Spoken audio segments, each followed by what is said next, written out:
আসসালামু আলাইকুম। কেমন আছেন সবাই? আশা করছি ভালো আছেন। আলহামদুলিল্লাহ আমিও ভালো আছি। তো আজকে সকাল, সকাল একটা ব্লগ ভিডিও নিয়ে এসেছি। ভিডিওটা শুরু করেছি সকাল থেকেই। তো ঘুম থেকে উঠেই হচ্ছে মিষ্টি আর হচ্ছে নিমটি খেয়ে নিচ্ছি। আর এগুলি আপনাদেরকে দেখাচ্ছি হাতের মধ্যে রেখে। তারপরে খেয়ে নিলাম হচ্ছে রং চা। চা খাচ্ছি আর হচ্ছে ভিডিও ক্লিপ নিচ্ছি প্রকৃতির সান্নিধ্যে।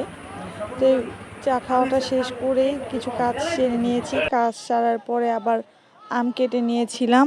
আমের সাথে লবণ, মরিচের গুঁড়ো নিয়ে নিয়েছি। নিয়ে আবার একটু ভিডিও শট নিচ্ছিলাম।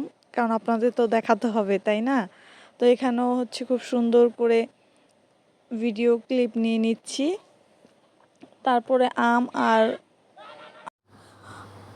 লবণ, মরিচের গুঁড়ো মিক্স করে এখন খাচ্ছি আর তুলে তুলে দেখাচ্ছি।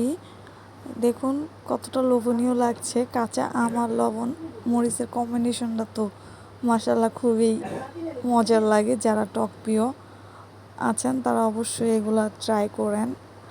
আমিও হচ্ছে এগুলো খাচ্ছিলাম কাজ সেরে। তারপরে হচ্ছে খেয়ে নিলাম ঠান্ডা ঠান্ডা ফ্রিজে রাখা তরমুজ।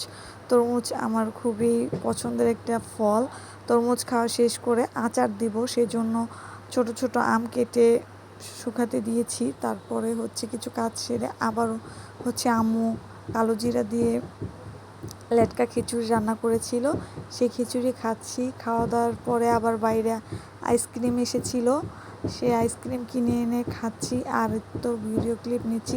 আর এটা হচ্ছে বিকালের দিকে পাকোড়া বানিয়েছিলাম, তো এগুলি তুলতেছি আর ভাজতেছি।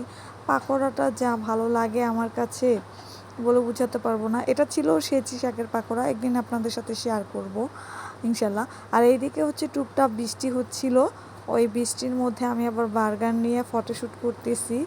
বার্গারের টেস্ট মোটামুটি ভালোই ছিল। বার্গারটা বাইরে থেকে কিনে এনেছিলাম।